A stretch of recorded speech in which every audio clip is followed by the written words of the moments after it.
Hello, and welcome to the Spring Has Sprung podcast, where we're going to be talking about a challenge that we ran in the Squidmar server a few months ago now. It involved taking a very bright color and using its partner on the other side of the color wheel to paint a miniature and get it as vibrant as you could, and then tie it all together with the use of other colors. I'm Huskotron, and I've got Stefan with me here. We will be looking at all of the entrants and saying a few things about them all. We've had a few of them who have requested feedback. And if we give any feedback and the individuals would like to have further elaboration, both of us are available to speak on Discord. So I guess we will get started. Point out at this stage that both of us are also entrants in the challenge, so we will appear on this list, and we promise not to self-aggrandize too much. Oh, I'll tear mine apart. I won't.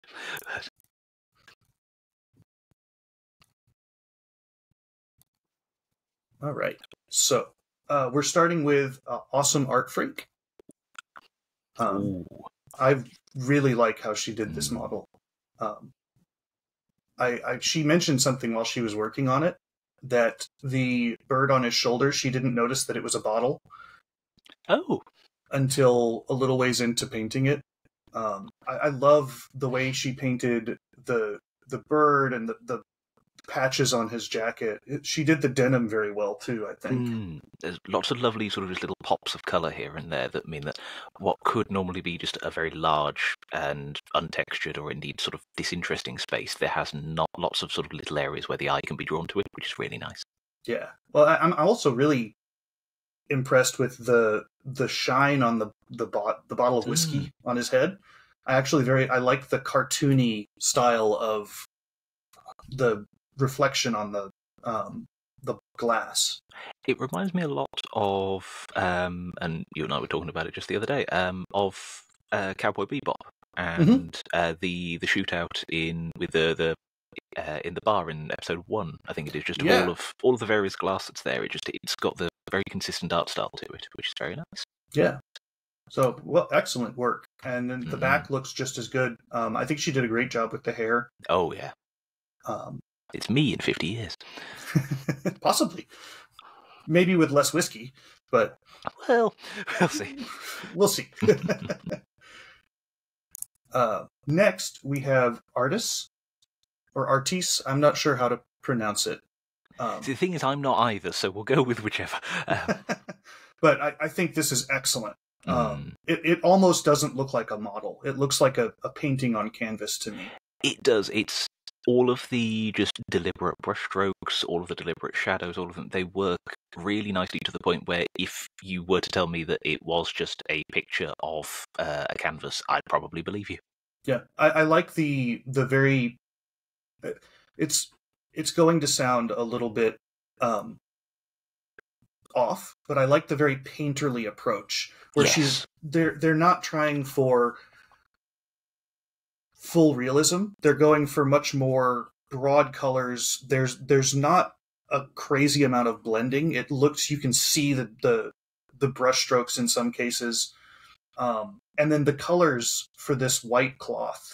The way the hair kind of reflects onto the cloth and it picks up the orange a little bit. It reminds me a lot of Vermeer's The Girl with the Pearl Earring, just in the way that all of the cloth textures have been built up, and that there is as I recall, the very deliberate build-up of colour and usage of it as well in order to show various things. And of course, the person that painted obviously has a background in these sorts of things, so obviously it shows. But I think just for anybody wanting to learn from all of this, just use it as an example of just how to play with paint and how to just sort of use your brushstrokes to the advantage. There is, of course, the movement that Alfonso Heraldez has, which I shan't use in case we have children watching, other than we love brushstrokes. There is the other one. Yes. But just being able to see how you don't need to smooth everything over. Yeah, I was going to say that. Plus, it's got a squirrel, and who doesn't like squirrels? I love squirrels. It looks like the squirrel has a little robotic arm too. I love that. But yeah, I was going to say the same thing. It's an example of a situation where you don't need to focus on perfectly smooth blends to make something that looks very, very aesthetic. And I think sometimes within the miniature painting community, we focus too hard on that super high skill level of perfectly smooth blends on everything, no sharp lines. Yeah. And I think sometimes that's, if you focus too hard on that, it can pull some of the joy of it out of it.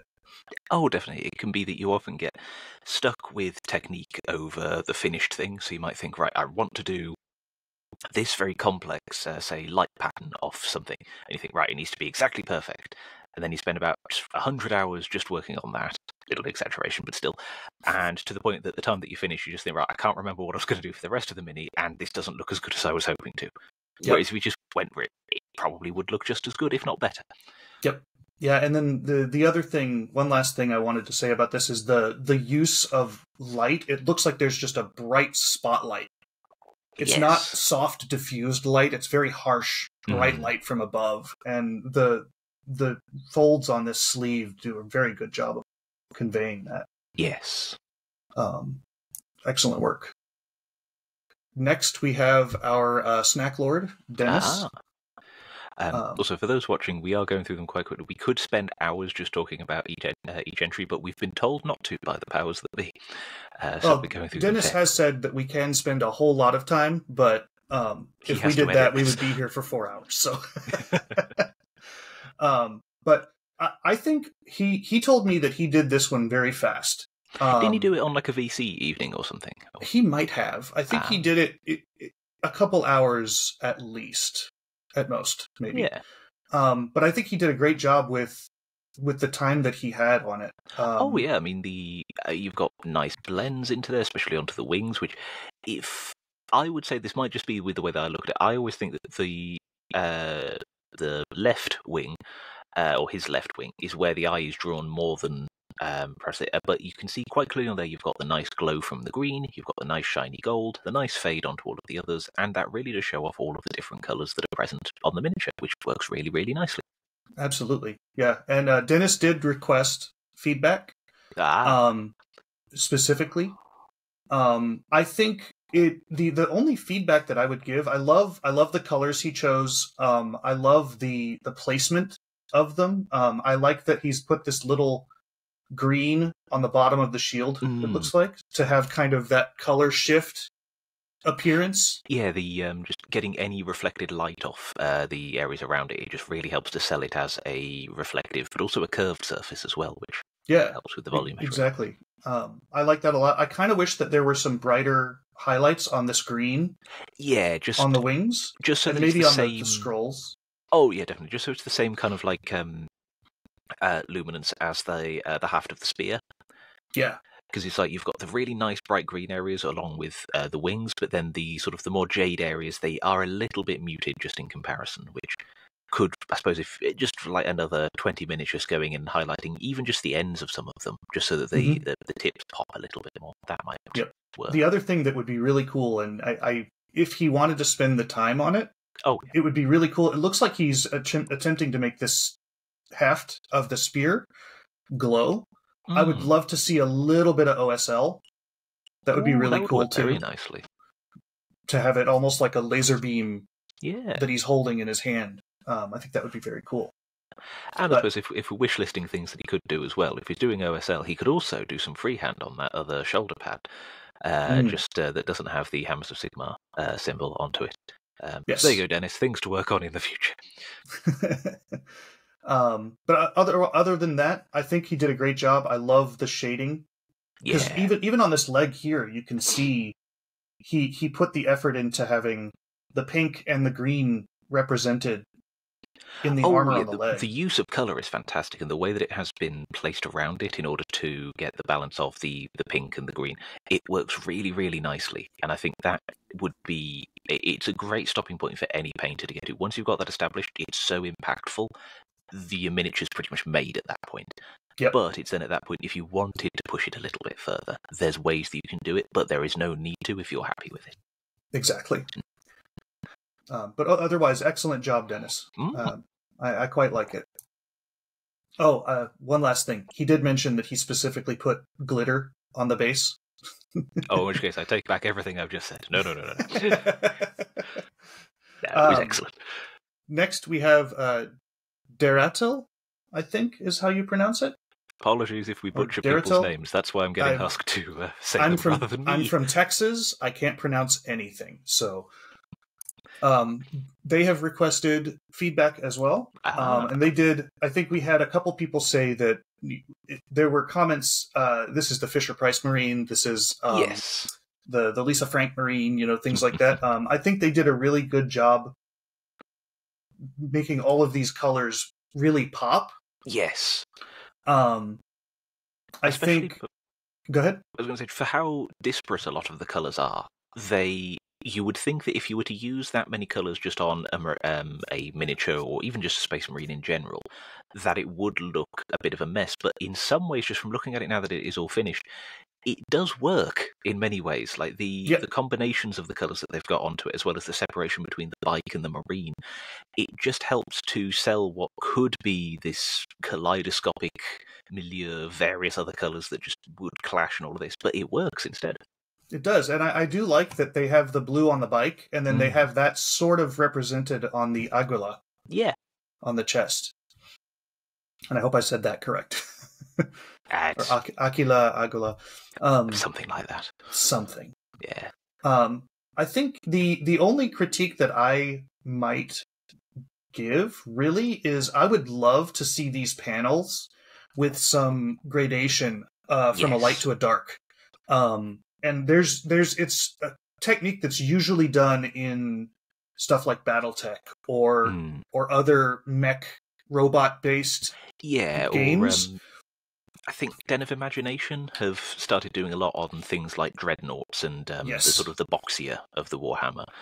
Just so that, for those that don't know what we're talking about, of having a very crisp edge highlight of your brightest points, but then having it going from dark to then light as you move down a panel, or light to dark, just in a very sort of smooth gradation that changes depending on each panel, sort of so it looks like almost faceted like a gem.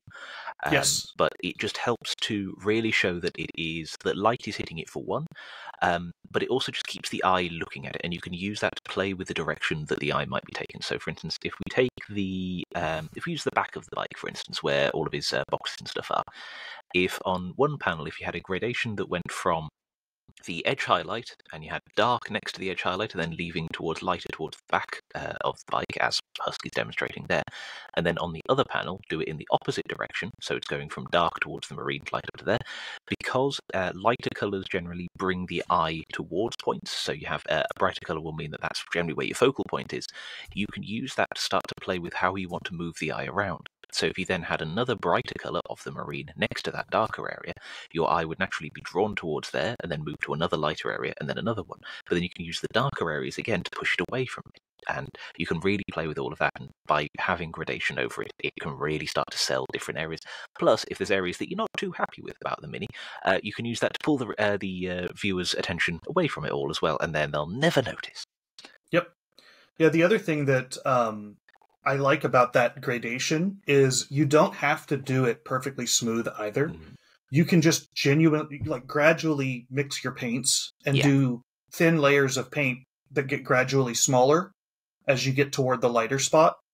And you can just make it look to the eye like it's a gradient, but it's not really. And if you want more sort of information on this, I think Brent at Goobertown has done a fantastic video on this sort of thing, and or just I think one of the Golden Demon winners, even at this point, did a Illuminor Zeraz in this year's Adepticon one. All they did was that, but if you zoom in on the pictures, you can just see all of their layer lines. You can build all of them up, but in the hand, it looks like the smoothest piece of metal you have ever seen. Admittedly, they used enamel paints rather than acrylics, but I believe that's just for the working time beyond anything else. But all very, very doable, and I think that would improve what is already a lovely piece just a little bit further.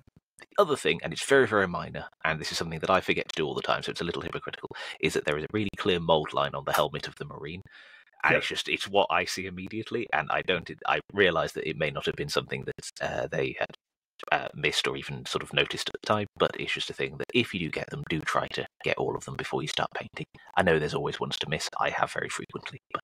Yeah, the other thing that I will note about mold lines is I've noticed on some models after I've primed them, oh no, there's a mold line I missed. You can very easily scrape off that mold line and then just put paint on top of that and it won't peel off. Yeah. It's fine. And then if you're really worried about paint peeling because you didn't have primer on a small spot, a matte varnish at the end and you're fine. Yeah, so any layer of varnish over the top of it will save any number of paint drops. So yes, but excellent work on this model. I like it a lot. I like the light on the front. I like the way that they've clearly defined the portions of the lens. But I like it. I thought it was very good. Next we have Super Floofa. And we have a lovely little goblin with a squig on a pole. From the Underworld's Warband, I believe? I believe so, yes. The non-metallic metal is very good. I like it a lot. I like the blue reflection on the bottom of the foot. That works excellently with bringing in the exterior and environmental lighting onto any metallic can really sell it a bit more, because if we have any aspiring non-metallic painters out there, what you can do is, if you just imagine all of your surfaces as a mirror, and then any light or any surface that is going to be reflected into that, put it onto your metals, even if it's ever so slightly, and even if you use it as a way to transition from light to shadow, it will just sell it more as a metallic surface because you're adding that reflection to it. And you can see with everything that's coming from the top of the Mini, we have that very sort of white light just there, but then of course with there being the blue at the bottom, it just helps to sell it as more metallic. And I didn't notice it before. He even did the light on the wood and on the bottom of the squig's foot. So he didn't just do it on the metallics, he did it across the model, which excellent work. I'm very, very impressed with this paint scheme. It's very bold, but it's very clear as well. Yes. And there's a habit of a lot of people, if they're doing goblins or orcs or anything specifically, they will generally avoid using red. And it's predominantly because if you see red and green together, you think Christmas. And that's generally if you use them in equal consistencies. And if you can do it like John has done here, where you have the smaller amount of green and the larger amount of red, but you have it broken up with other paint schemes and textures that are in between, it will move away from that kind of colour scheme, and you remove the schema as you're looking at it. Plus, it just makes the squig look as angry as I suspect he is, or she is. The squig is very upset about being tied to a pole, and it's pointing in the wrong direction for the one who's put it on the pole. Oh, well, it is. I mean, you would be too if you were tied to a pole, I imagine. I know I imagine so. I would be upset. But excellent work on this model. Next, we have Heresy Illithid with his adorable little Saurian mage. I'm actually really impressed with... He's said to me before that he doesn't focus on base sizes that would be logical for playing with a game. Oh, yeah. He's much more about creating small vignettes and dioramas and things like that. Yeah. And he's done a really good job, I think, on this one of making the spell look like it's actually accomplishing something. It looks like it's actually sprouting all of the flowers around it. Yeah, there's a way to combine the sculpted detail of the thing and making it tie into the base, so it doesn't just look like you put a miniature on a base and called it done. There's some interaction between it, which can really help to just sell the story that you want to tell of the miniature. It also just is a way of just adding some of those little visual interest points to the miniature or the diorama as well, which has been done very, very well in this case.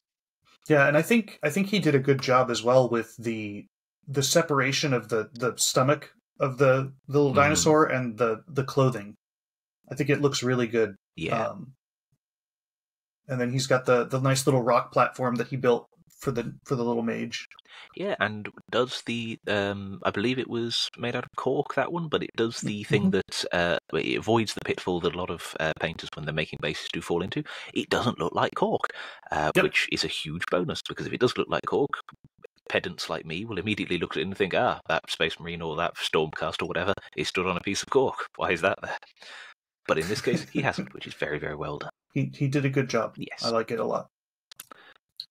Next we have yours. Yes. Some bird this one. I'll let you talk about this one. I watching you as you painted through the process of this one, I was very impressed with how each piece came together. I'm particularly impressed with your metallic. But you are known by some on the Discord as the non-metallic man. Yes. So I am somewhat synonymous with it at this point.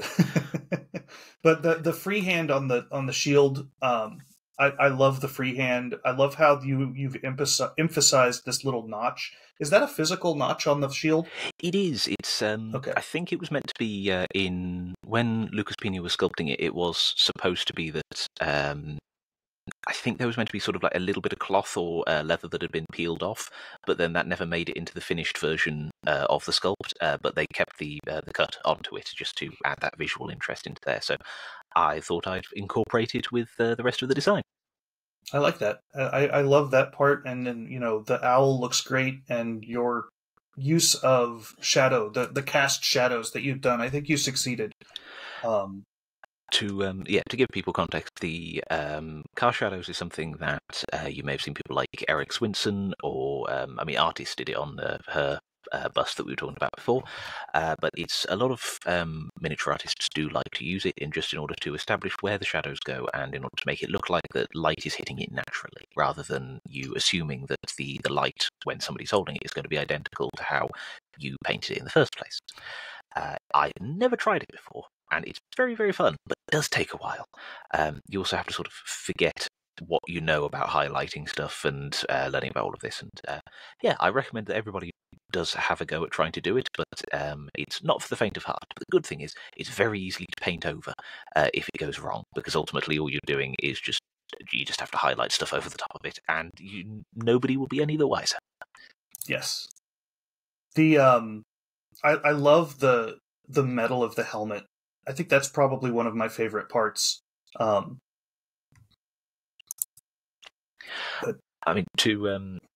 give some context, the helmet was actually the part that I did nearly at the end, because I did the light side of it, so the side of sort of with the shield onto it. That side I did first, because that was where I thought that the light was going to come from. So, of course, when you're doing non-metallics, you need to know where your light is going to hit from, and I thought, well, I'll get that all sorted first, and then I can use it as a guide for where I put all of my other highlights. This is good in practice. Don't do what I do, and then take about 3 weeks between doing that and the other side, by which point your palette will have dried up, and if you're like me, you'll have forgotten what paints you used for it, as well as the general technique that you did. So when I came to do the side that was more on the shadow, and indeed the side with the sword, I thought I want it to look like it is the same material, but I can only vaguely remember that I used maybe 1 or 2 paints into there, so I had to go back through work-in-progress pictures that I actually sent to you while we were having one of our late-night paint calls, to see what I'd got on my desk and what I was using at the time in order to try to replicate what I must have put onto it. So that's the other thing. If you do happen to do like I do, always take work-in-progress pictures, because you never know. You might be able to save stuff from there. Otherwise, well, the funny thing is, if you hadn't said that, I would never have known. Well, I succeeded. I think honestly, if I had to give any critique at all, I would say the thing that stands out to me is I would really like to see the fingernails a little bit more separated from the fingers. Yeah. But that's such a minor thing, and it's only for someone like me who's going to look at it and be a bit pedantic. That's about it. But otherwise, I think you did an excellent job, and you executed the vision that you had. Thank you. And bonus points for the owl. the owl is wonderful. The owl's doing well. It's something I expected people to focus on other parts of it, but it seems most people are looking at the owl, so I'll take it. And we'll see what happens on the next one. Yes. And then next we have mine. This is my turn. Yes, that's your turn. I'll let you take it away. So this is, of course, painted by Husko, and as I'm sure we can see, it is obviously amazingly painted. We have the excellent details between the contrast of the jacket, the skin, the hair, and all of the metallic details. One thing I particularly liked is that you've got the sort of like the puffer jacket with it being that sort of holographic and metallic texture to it. It comes across really well to the point where just by looking at it, you can identify what material it is. And for people that are more fashion conscious than I am, will probably be able to identify a brand that it might exist with. And combining it nicely as well with the bright pink trim works really nicely to sell it as metallic, because it could easily be a metallic band going around the edge of it. Just in this case, it's fabric as opposed to an actual forced metallic. You've got obviously the aim of the challenge was to do the two contrasting colours of having the brighter colour versus the more desaturated one, and having the teal and orange is of course a strong point with a lot of cyberpunk or sci-fi work, as just look at any sci-fi movie that's come out in the past 15 years. But having the ginger hair as well, and also using that as to keep the like all of your highlights in place, works really, really well as well. Could you zoom in a little for me? Yes. Because I want to talk about her makeup, which I know you spent a lot of time on. And many would ask how I know. I was there. And but one thing that I think is a good lesson for everybody to take away from it is the way that you can use makeup to enhance the face of a model, if indeed it's something that you're either a little nervous about, just in terms of approaching skin, because skin is tricky, but it can also tie it to the rest of your colour scheme. So if we look at we have the lipstick, which is the same, if I'm right in saying it's the same palette as you used on the jacket and the did we ever work out what the things are in her hair? I have no idea. They're accessories. Whatever they are, those things, we shall say. Combining those together means that the eye is drawn towards those elements, but you can still see that because they're all metallic, it sells all of the other metallic effects around it, because we can clearly see that if one aspect of metals comes across well, all of the others will too, and it does very much so in this case. But then having the eye shadows a different colour as well, and moving those colours as well and playing with the eye, it means that we can see that there are more so there's more textures and more surfaces that are able to be played with there. And so it draws the eye to the face, and it just means that the eye lingers more onto those bits so you can see all of the different areas. And indeed, in this case, highlights the freckles as well, which again adds more visual interest to it. But I think the only thing that, and I thought this at the time, and I was going to suggest it to you, but then I forgot, was the only thing that I suggested, a very minor critique, would just be glazing a little bit onto some of the sort of darker surfaces, just to get some hints of light of the reflected surfaces from around it. So getting a little bit of teal onto the, say for in the skin, where you get like reflected light from the metallic areas, or maybe putting a little bit of the orange onto sort of choker thingy there. But other than that, all I can say, I mean, I could talk about it for hours, as I've said, but then we would be here for hours, and yeah, we wouldn't get to anybody else's. But yeah, I think excellent work, and one to, I think, for people to learn from if they want to. Anything you'd like to say about yours? Yeah, I would say there's a couple things that I noticed with the photos now that I've had time for my brain to forget the stuff that I was thinking about while I was painting.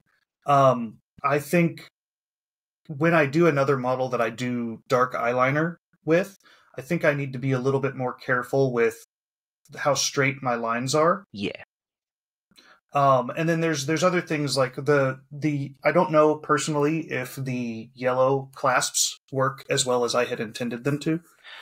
They're nice in terms of visual. I think if you wanted to change them slightly, I would just glaze a little bit of the same orange that you used onto the hair, just from the top downwards, so that they have a little bit more shadow, but so you're not adding the direct contrast between the sort of purpley magenta of the thing and a yellow next to it. just because they do draw the eye somewhat, but if you glaze some orange in, it just ties it to the hair and some of the other surfaces. But again, it's very, very minor, and because they are quite small on the miniature, and they're not, if you were to say paint the magenta rim of the jacket all in that yellow, then it would be too much. But because it's a small area, it's not it doesn't overpower it all. Okay. Yeah, and then the other thing, when I painted the model, I painted the back of it with the intention of having it at the same level as the front, but then I thought, well, when it's sitting in my display cabinet, nobody's going to look at the back of it. Yeah. But I still did a little bit of sketching out for highlights and things like that. Yeah. And I think that helps to sell the effect a little bit. Oh, definitely. If you do pick it up and look at it. And for people that have never painted a bust before, or have never tried to do anything that's displayed, like they've only done 32mm, how would you say your experience with painting a bust was? I'm going to keep painting them. I thought it was very excellent, and I learned a huge amount about painting textures from painting the model. So I think it's going to be an exercise that I continue to do. Good. And as I would say, for, again, anybody who has never tried one and just wants to either improve their skills or just have a go at something different, like if you find that you're painting thousands upon thousands of just the same 32mm thing, like for instance when the new AOS box comes out, if you get bored of clown rats, try a bust, because they are so much bigger and you can have so much more fun. Yes. Plus there's a lot more detail that you can focus on, and you can... there are surfaces that you can treat as their own little canvas as well, which is kind of nice. And you'll also be amazed as to how quick Warhammer seems afterwards in comparison. Yeah, that's true. So next we have Jeff Hunter. And they have requested feedback as well. Okay.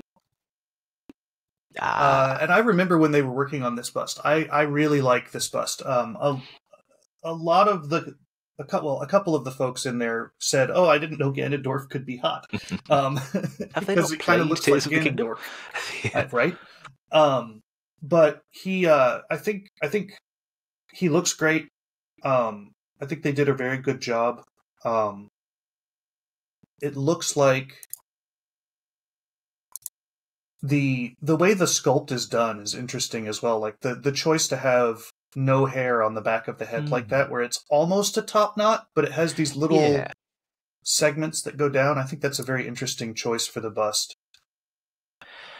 And as well with just the way that it's been sculpted, it's got particularly on the face, it's very...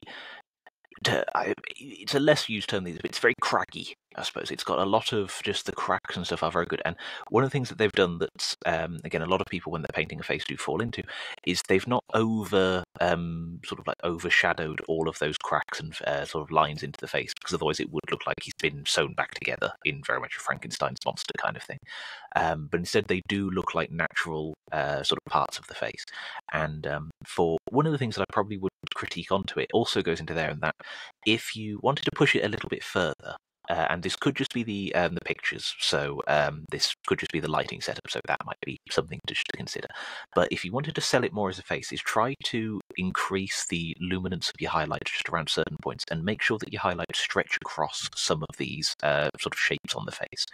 So if we take his forehead, for instance, there's all of the lines that are going across it, whereas if you were to highlight it as a sphere, so think about the large shapes first, and then sort of start to introduce some of those darker lines, but make them sympathetic to where you put your highlights, it will sell it as one large area that's being affected by sort of light in one area, rather than it being lots of little shapes that have been all pushed together. So that would be something that I would do. I'd also just make the top, like the bridge of his nose just there, make that a little bit brighter, because of course with it sticking out from his face, that's where light would hit.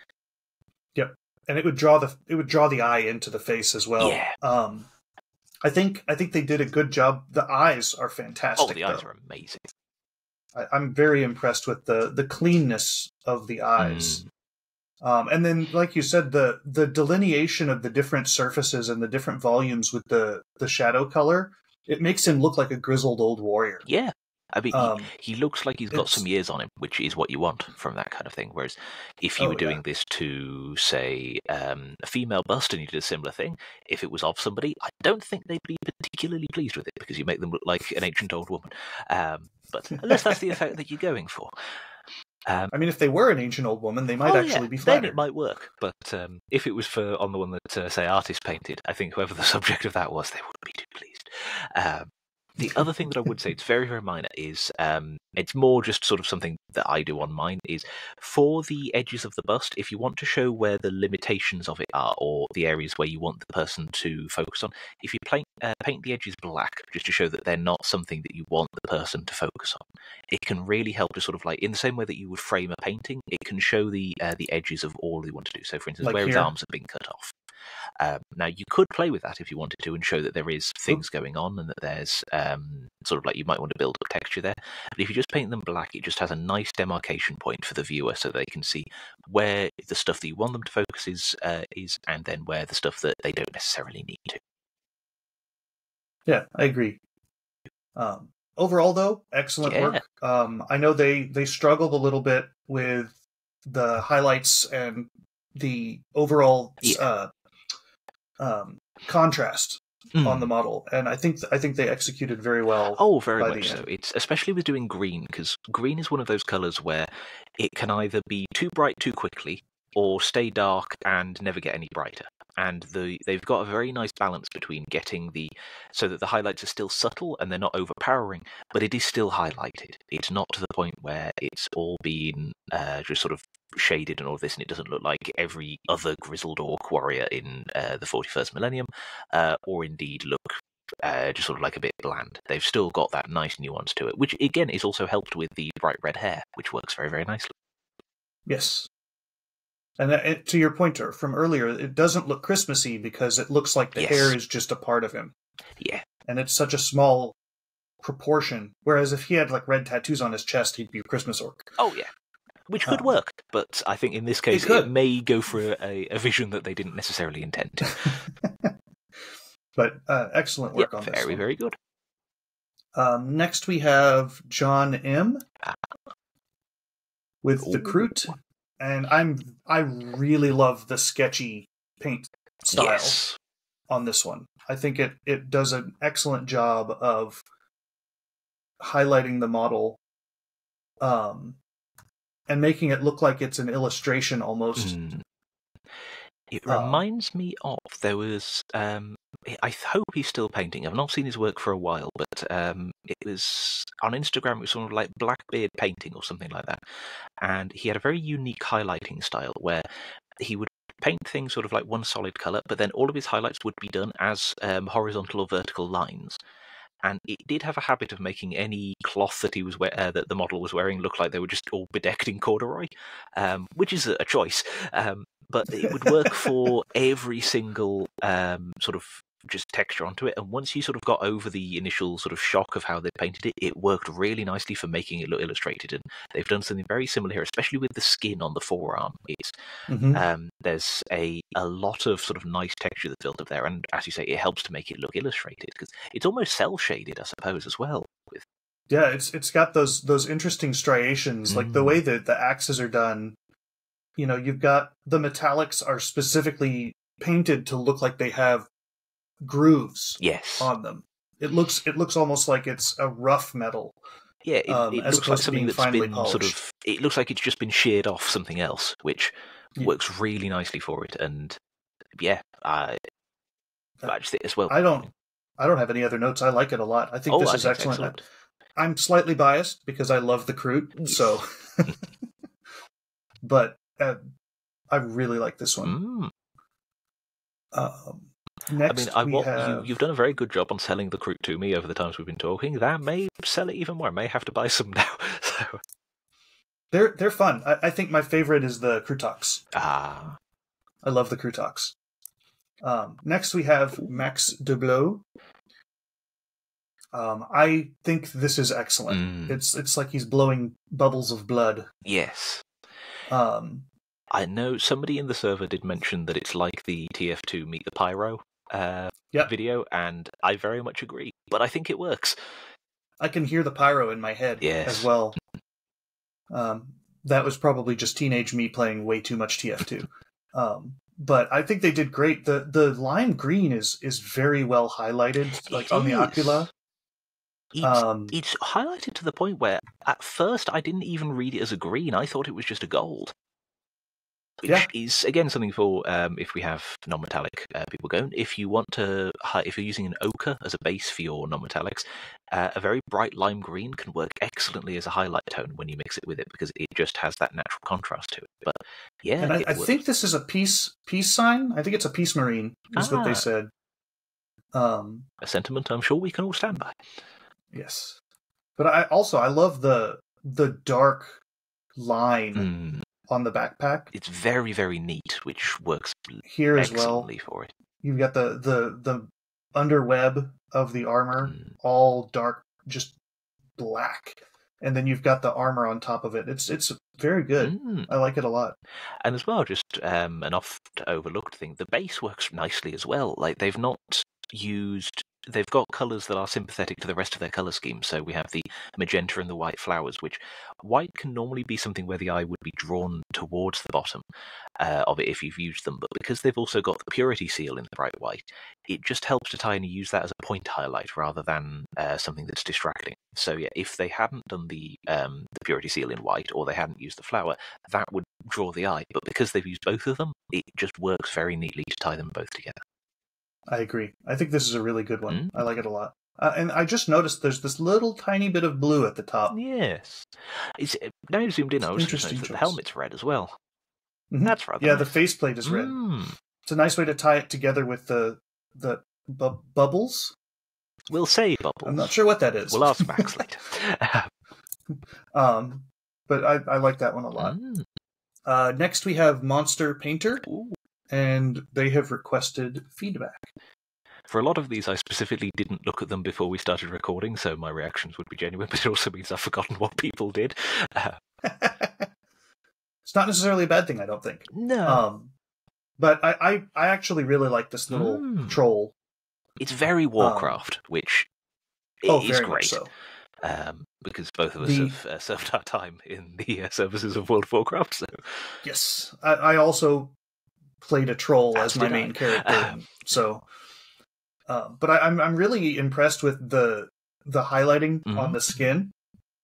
I'm very very impressed with like the ab muscles, yes, and how that's separated. It's got a lot of the like, it's all very nicely separated from it all, and as well from just looking at the way that the paint's dried, I'm going to assume that they either used speed paint or contrast paint. And so keeping them as neat as they have is very, very impressive, because it's very easy for when you're dabbing on contrast paint to just go a bit mad with it and then ultimately end up where you've got blue where you don't necessarily want it to, or you've in fact got a shadow where there should be a highlight and all of that. So yeah, they've managed to really keep it nicely separated, and so it looks like actual stretched skin as opposed to where it could look like just something that's been coloured in, which works really, really and nicely. Then you also have it looks like they might have painted under with some red on the nose and like on the elbow, on the the outside of the elbow. Or even added it in just at the end as well, because I think it could be either way. It could either be underpainting with that in order to go for there, which is a fine technique if you wish to use it, or it could be that they've layered up with white and red just to go over the top of it, just to get that little bit of colour nuance with there, which works really, really nicely. That's true. It looks like they definitely did highlight up with some white. Yeah. Which I excellent think if I had placement too. to... They've done all of the like all of the where they've got all of their lights works really, really well. I think the only critique that I can think of that I would give is some of these surfaces, like for example this bracelet isn't separated with color. Yeah. It's not. It looks like it maybe got missed, or I don't remember if Monster.Painter said they ran out of time or not. If they did, it's understandable. But yeah, it is understandable. But there's little things that I would probably spend a little more time on, like the earrings. Yeah. But I think the eye looks great. The mouth looks excellent. I might do the tongue in a little bit of magenta. Yeah, a bit. The face in general works out. really well as a focal point too, which, because it is quite I suppose a busy model in a way. It's not got too much going on. It's just the fact that it is throwing the spear, so there is a more actionable pose to it. Whereas keeping the face as that nice focal point to go to works really, really nicely. And so having the way that it's been painted is excellent. I think my critique would be very similar, where it's just if you look at the spear, it's got all of the bindings and stuff onto it. And while, I can see that they've done the leather is in the same tone of all of that, just adding in a few extra tones to it, like some yellows or reds or anything, can just really help to separate it and add those little splashes of colour here and there, which can just help to draw the eye, like you've done with the nose and the hair.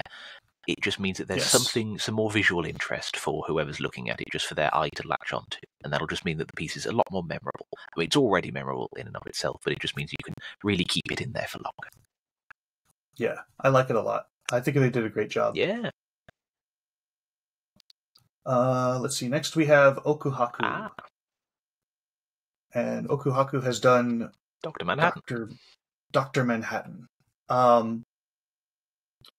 I like the paint scheme.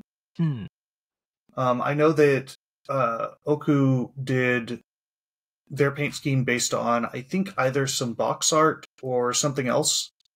Yeah, something like that. It was definitely that they had a clear. It was definitely they had an identifiable reference for how they were going to paint it. Yes, and he executed that quite well, I think. I like the muscle highlights, the way that the skin has been highlighted, the little atom symbol, the molecule symbol on his forehead looks good. And I like the red shadows quite a bit. The red works really well for establishing contrast, and indeed sort of like color contrast, but also temperature contrast on the Mini in one fell swoop, which works really, really well. Is this? I think it might be more orange than red. Yeah. Because I think he was going for a blue and orange. That's true, would be. But either way, it works nicely just to show that there is a light coming from it, and it's one of the more subtle, sort of like off-piece lighting ones that you can go for, because it's very tempting, and I've done it myself, to go really overboard with the light and have it where it could be that they've got the light of Elendil stood next to them and all of that. But going for that one where it is a little bit more subtle works really well to sell it as an environmental effect, so it's not overpowering in that regard. Yes. And as well with I like it. The musculature as well is really neatly highlighted. It's got the shapes are right. The direction of his brushstrokes helps to draw the eye towards certain points. I think the only critique, well, there's a couple of critiques that I would give it. The first is just to make sure that all of your layers are nice and opaque as you're painting.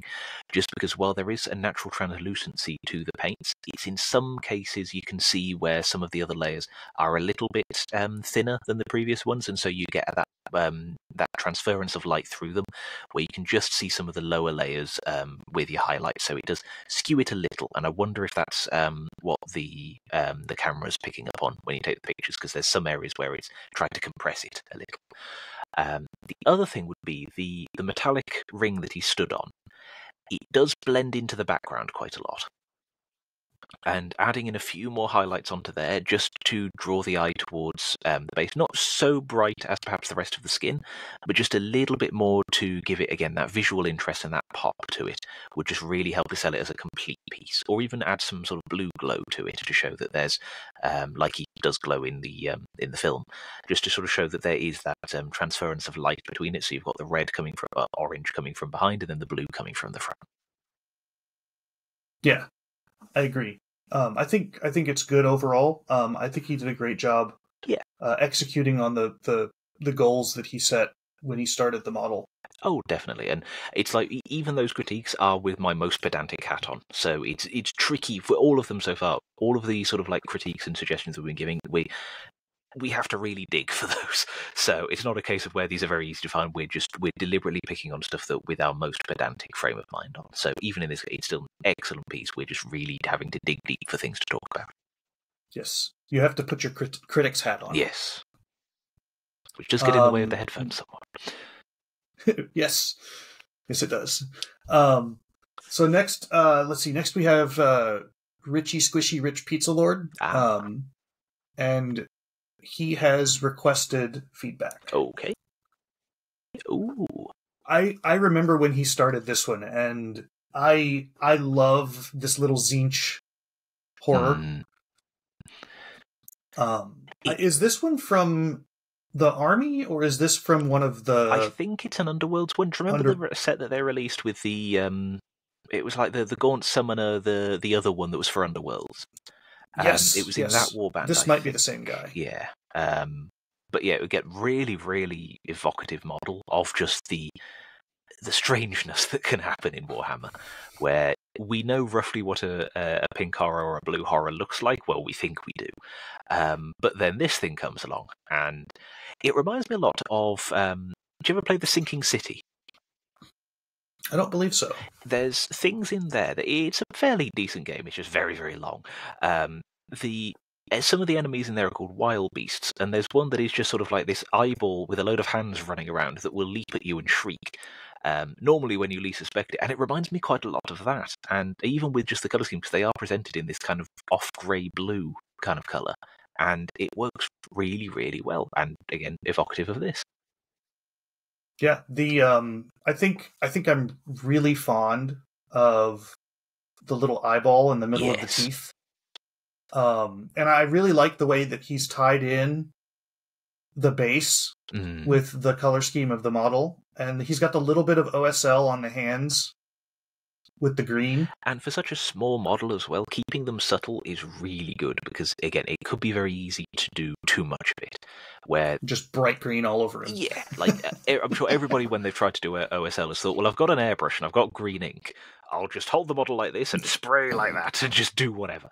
It is effective, but it does overpower quite a lot of stuff. Whereas in this case, it's nice and subtle. It also looks like it is being generated by the horror. It's not something that is just like the little horror has gone over and picked up this ball of fire, which again works really nicely and ties all of the elements so that it doesn't look like one element is separate from the other. It all looks like it's in keeping with one design, which is really good. Yes, I think if I had to give a critique, and this is going to sound like the most pedantic thing ever. Oh, go on. I would paint the base rim black. Yes. Can we zoom in a little? Because I'm wondering if it was meant to be black and it's just that the primer hasn't stuck very well. Maybe? I can't tell. Either way, I agree. I think black would really help sell it, because, again, it's similar to what we were talking about Jeff Hunter's bust with. It just creates that demarcation point whereby the viewer can see this is where the model stops.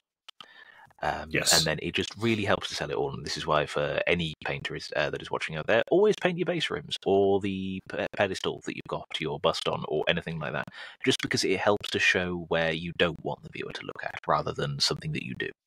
Unless, of course, you put a design onto it, then you can get away with it a little. But...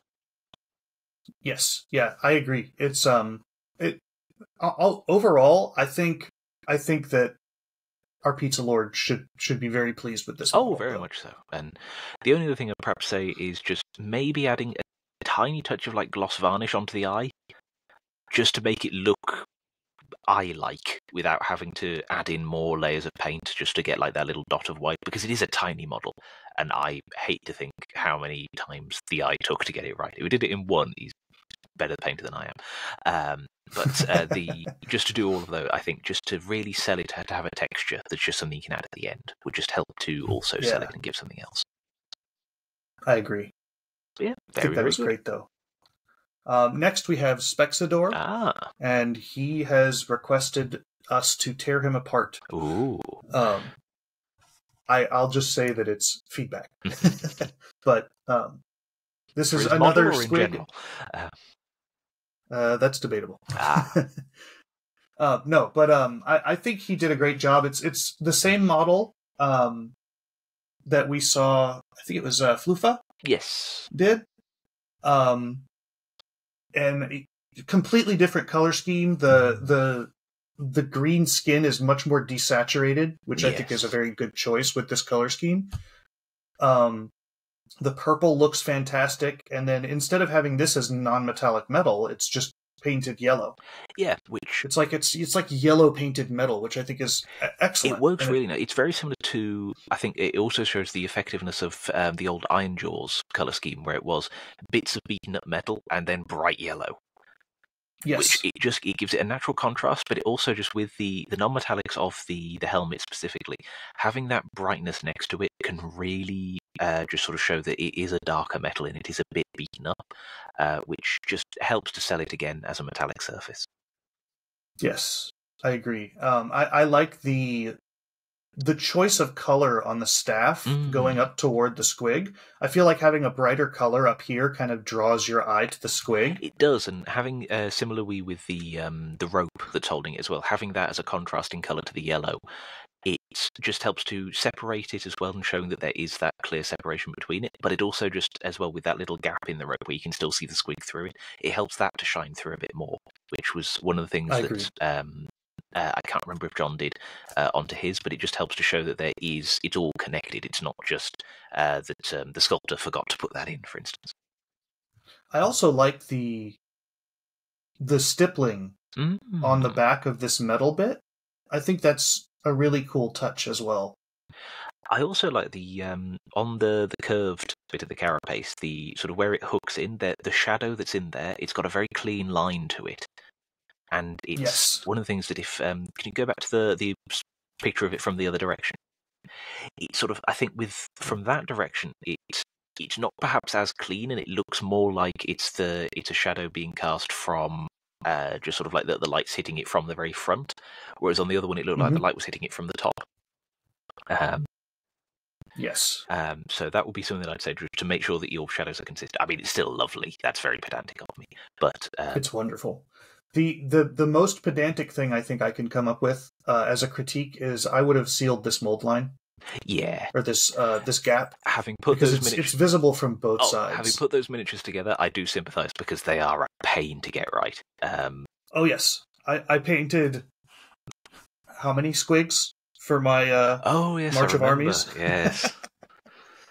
I will say, when assembling squigs, plastic cement is a godsend because you just load it up with plastic cement and then you squish it in there and it squishes out the plastic so that it looks less like a gap. But with these and the other critique that I can give is I would like to see a little bit more control with some of these highlights. Yeah. I think some of them are a little bit too thick. Yes. In particular, like these highlights right here, I think they could be a little bit smaller. Just barely touch with the tip of the brush instead of the... I think smaller, and I think as well, just with paint consistency, a little bit thinner or a little bit more controlled anyway. Because if we use the gauntlet specifically, and this is really sort of just pedantic painting kind of thing, but because you can see where his midtones are, because you've got the bright edge white highlight, and then the midtone is that sort of jagged edge there, and then it goes straight into the shadow, which can work for certain types of non-metallic. If you're going for a more cel-shaded thing, so you want it to look like a scene from Dragon Ball Z, that can work really, really well. But if you wanted to sell it as a bit more of a refined look, what you can do is instead is just glaze your shadow over that transition between the two, and always watch your brush strokes, where you're always pushing the brush towards where you want your brightest point to be, or if you're going for the shadow, your darkest point. Just because then if you imagine that when you take the brush off the miniature, that's where the most pigment is going to be deposited. And so by doing that, you can already start to blend it as you're painting. And it can just really help to get all of that transition much easier. And then it means that pedants like me won't pick up on that kind of thing. Similarly on the helmet as well, but the helmet is very nice. It does look quite beaten up as well. Yes. I will say, we're being pedantic, but he asked for this. He did, yeah. So this is on him, not us. But overall, I think excellently executed. I really love the contrast of the yellow being right next to the purple. Yes, having the two, not really, even when the point where they're touching, is like just having that tiny band of shadow to separate it, which may even just be natural shadow hitting it. It just really helps to show how contrasting they are. And having if anything, more yellow on the miniature than magenta just helps to show that contrast is there. It's also very brave because yellow is a pain of a colour to try to get right. Absolutely. Yellow is one of those colors that using a brush to paint it on is a giant pain. It's much easier with an airbrush. Very much so. But overall, excellently executed. I think he did a really good job. I did just notice that there's a little tiny mold line here. as well. We'll forgive him that. But we'll forgive that. But it's Only good. this It's time, excellent. I like it a lot. Next miniature, no mold lines. But yeah, I'm very happy with how his came out. Oh, I just noticed he has little yellow highlights from the yellow reflecting onto the metal here as well. That's I don't know if that was on purpose or on accident, but it works very well. It does work very, very well. We'll say it was intentional and lean into it. As Bob Ross says, if it was an accident, it was a happy little accident. Next we have Mark Vertash. And he has not requested feedback, but I don't know if I have a lot on this one anyways. No, I think if he would ask for it. The gradient for the axe, just the making it look like stone, but it's a smooth gradient. It looks like stippling as well. I think it's stippling, glazing, and then a little bit of probably sort of like the sharp edge highlights help to sell it a bit more and disguise the layers of it. But yeah, that's really nicely done. Also the skin pops. It has a lot of shadow that I don't think I personally would have done, but in this instance, it works extremely well. It helps to make it atmospheric, which can easily go wrong. And in this case, it hasn't. But if you're going for too much shadow, it can just look like you've just not painted half the miniature. Whereas in this case, it makes it look atmospheric. It makes it look a bit grimmer than perhaps. It also has an effect. I don't know if this was an intended effect or not, but it also makes the tattoos almost look like they're glowing. Yes, and which I think is really cool. They really help to draw the eye too, because of course with them going across the shadows as well and having that consistent brightness across them, it helps to sell them more as sort of like a glowing embellishment to the skin, as opposed to something that needs to be, say, glazed over because they ran out of time, for instance. So it helps to make it look deliberate, which if you had no context for the piece, for some you may question as to whether it has, but in this case it shows that it was a artistic choice. Yeah, it was deliberate. And then you've got the looks like the mask from Crash Bandicoot almost. It does. Like it was sculpted on here. But I'm very impressed with the way the eye is painted as well. Eyes on models that are large are a little easier than painting small models, but at the same time it's really easy to give it like a weird wall-eyed effect if you're not real careful in the placement of the pupil. And then the nose, the shading on the nose, the gradient between the blue and the red, very excellent. Yeah, and helps to really sort of add some nuance to the skin, where if it had just been all blue, I think it still would have looked good in the same way that the other troll that we looked at was, the majority of it was blue with subtle highlights. Having just then as well, again, adds that visual interest to it, which works really nicely. Similar with the magenta from that side. It just helps to... Yeah, I love the underlighting of the magenta. Like he's standing next to a magical flame or something that's highlighting him from below. Overall, excellent work. Yeah. And the blue looks like it's a very bright blue light. Yes. Like very strikingly bright moonlight on his skin. I'm very fond of that model. Yeah, very nicely done. We have 2 left. We have Wolfie is our next one. And she and Zuckas have both requested feedback. I love this model. I think she did excellent. The cloth is very, very nice. I'm particularly fond of the velvet look that she was going for. The stippling on that, it's like props to her for it, because I would not have had the patience to even try that. I think she did that because of a recommendation I gave. She said, I don't know how I'm going to do the purple, and so I sent her a couple references that I've saved of like velvet cloth. And I think she may have based it off of that recommendation, and I think she did a stellar job. Oh yeah, I mean, overall, the composition, the color choice, the technique for all of it, there isn't really anything bad that you can say about it. It's only when you get into sort of like that, as we have for everybody, the very sort of like nitpicky kind of ways of looking at it. That's when you can start to find things. But just in general, it's a really well done piece.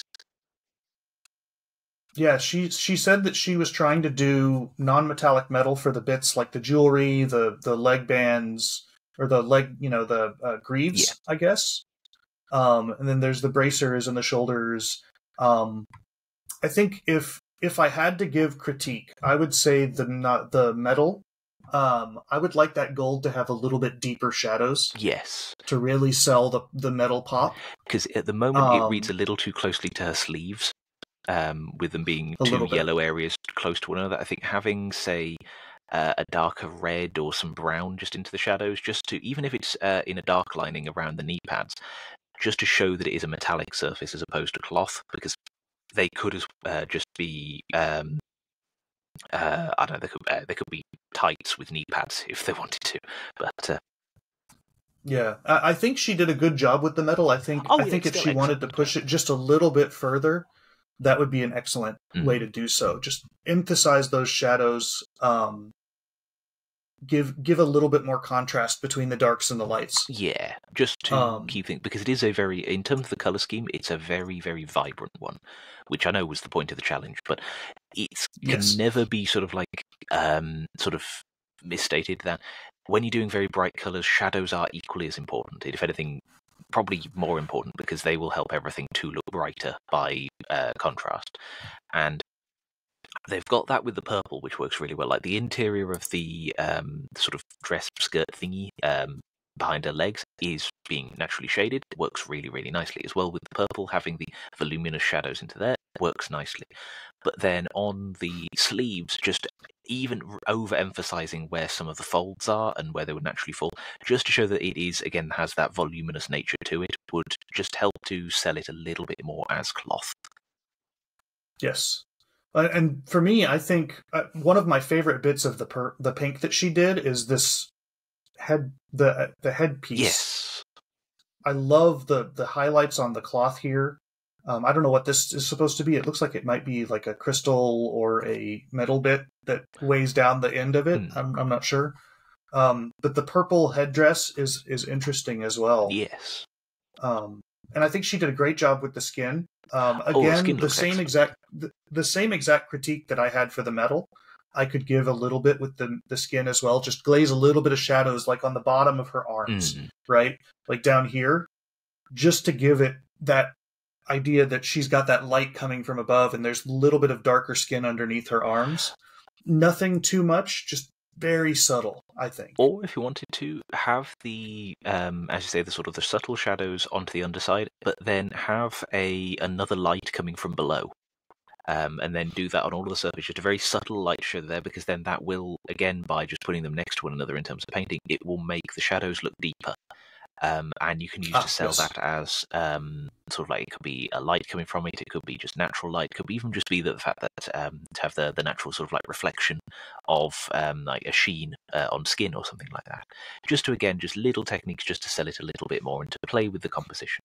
But I mean, as you say, having the purple headdress and the purple cloth, it does what I can't remember it may have been Sam Lenz in one of his videos, says that having a colour at the top of a miniature should always be at the bottom of the miniature on the base, just because then the eye is drawn towards the middle that way. I agree. Yeah, I think she did a great job framing the model. Yes.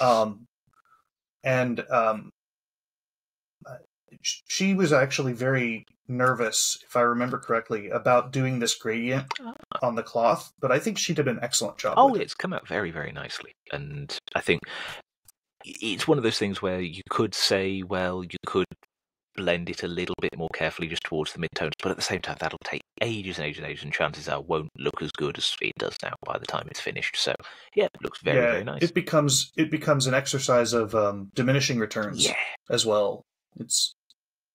But no, she did a great job. I like it a lot. Yeah, came out really, really nicely. Next is, last but not least, and not least, yes, Zuckas. With his little, I want to say it's a little Chinese dragon looking. A dragon or a lion, one of the two. Yeah. And I only know this line because I've been watching the Elden Ring DLC trailer religiously until it comes out. So. I think Zuckas took the saturated colors part of the challenge and ran with it. Definitely. Like, really took it to heart, and it really It looks works practically for glowing. it. I love the color choice. I think the yellow polka dots all over the lion are simultaneously they work and they're also hilarious. Oh yeah. It's a very cartoony, goofy choice, Yeah. and I think it worked out. I don't know if it's the camera having issues with the saturation of the colors or if it was shading, but it looks like there's a lot of shading on the orange as well, which is very nice. I think with one of the things that I liked about it as well is that it's got a very clear palette as to what they were going for. Like you can see and probably pick up the colours that they used, and yes, and probably it was only really on the teeth where you've got that intermingling of colours. Everything else is very clean and solid, which for something of this kind of style and scale works nicely. On something larger, it might not have done. It might have looked a bit sort of too cartoony, but just on this, it works really nicely. The thing that I'd say probably is my biggest critique for it is there's the shadow on the orange, which could be from either being speed paint or contrast or whatever. But I'd like to have seen a bit more shadow just on the blue. Because while it's a very nice tone of blue, just having it's got quite a lot of micro volumes into it that I think even just a general wash of a darker blue or a careful sort of pin washing into some of those recesses would help to show it and sell it as a creature, I suppose. Because while it still looks like a painted statue at the moment, it looks ceramic to my eye. But that could again be it could just need a layer of matte varnish over the top of it because it could just be the paint drying satin. The other thing that when you mentioned that it looks like it's ceramic, it may also have been the intent because you have these bright white that is true. highlights right here and here. I thought that they were just light hitting it, but if they're painted on, then yeah, if it sells it as ceramic, that works really, really well. Yeah, they're definitely painted on because they painted this here, and they've got a painted light here and here. So maybe their intention is for it to look like it's a ceramic. In which case, piece. I take that critique back. I think it works really nicely. I still think it could do with some shadows. But yeah, I think if you're wanting to sell it as ceramic and all of that, really lean into that then, if that's what you're going for. Have more sharper, brighter highlights, because if you think that light will hit things at angles, and that if you have an edge, that'll be where your light will hit. Like you can see it on my pop filter here, in the fact that the edge of it there is catching all of the light there. Having that as being a sharp line between it will just help to again sell it as a material and mean that you can also focus your highlights. Now, because it's mostly curved, that's a little tricky to do, but not impossible, and just takes a little bit of like fine tuning and adjustment as you're going along. But yeah, I really like it as a piece. It's very small, it's very simple, but just in terms of what the spirit of the challenge was, of having those contrasting, bright, vibrant colours, it works really, really nicely.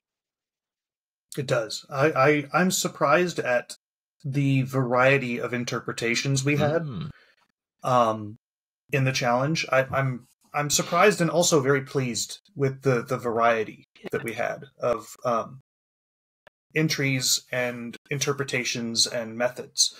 All in all, I would say I think it was a very successful challenge. I think everybody did great. Yeah. We had 19 entrants, and only one of them was unable to finish, which I'll take a 95% rate for people making it across the finish line. I think, but all in all, everybody did a great job. Yeah, there's not that there would be, but there's not a single bad entry amongst any of them. They're all excellently done. They're all follow the spirit of the challenge.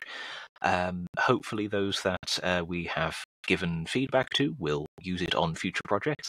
And for those that we haven't, I hope that you're as pleased with your entries as we are to see them and have a look at them at the end. And to add to that, if we gave you feedback and you don't agree with it, please, by all means, toss that feedback in the bin. Yep, we are we are not experts. Nope, we are barely even professionals. That goes. I'm not even getting paid. So. But yeah, so I think it was excellent. Huge thank you to everybody who participated, whether you finished or not. It's because of all of the people who entered into the challenge that it was as successful as it was.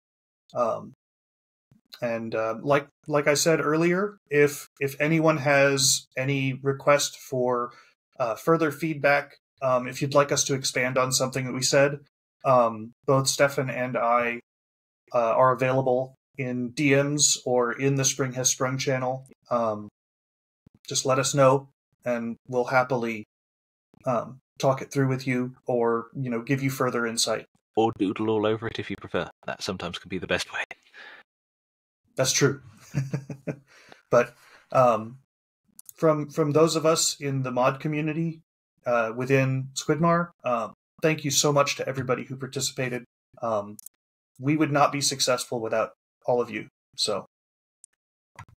And just as well as a final note, for those that are perhaps seeing this and may not be associated with the Squidmar channel or anything like that, we are, of course, from the Squidmar Discord server. All of the entries have been generated from the server specifically for one of our community-run challenges that we like to do every so often. These can be competitions, like in the way this one, sort of painting challenges, or anything in that regard. We are hoping to have even more going into the future. We have done some before, but we're hoping to keep the rollout of them going. So, yeah, you never know. We may do another one of these when the next one finishes as well. If we're organising it. If we're entering, we probably won't. But we shall see. Yes. I will say the other thing. I have experienced personally, and also had people who are members in the Discord approach me to say that the community that we've built is one of the most supportive mini painting communities that I've ever seen or been a part of. So if you have any hesitance to join and share your work, please don't be put off by the fact that we have very skilled painters, because everyone is very supportive of one another. We have beginners, we have veterans who have won Golden Demons, and everybody is very supportive and helpful to each other. So, and if if you weren't one of the people that has entered the challenge, but you still want feedback as well, feel free to just tag one of us or ask for help at all. There's no silly questions in regards to miniature painting, including which way to hold a brush, because even then, if you just use the back of the brush, you can still get some paint onto the mini. It just won't look quite as well as if you use the other end. But even so, have a go at it. And yes, I think that is all from us for today. The only thing that is left for me to do, anyway, is to extend thanks towards Huskotron for organising the event into the first place. It did take over my painting desk for about 3 months while we were working on it, but I'm sure all of us who entered and all of us in the server would like to extend our thanks towards him. And yeah, we shall see what we're doing in the next one. Take care, and see you on the next one. Bye.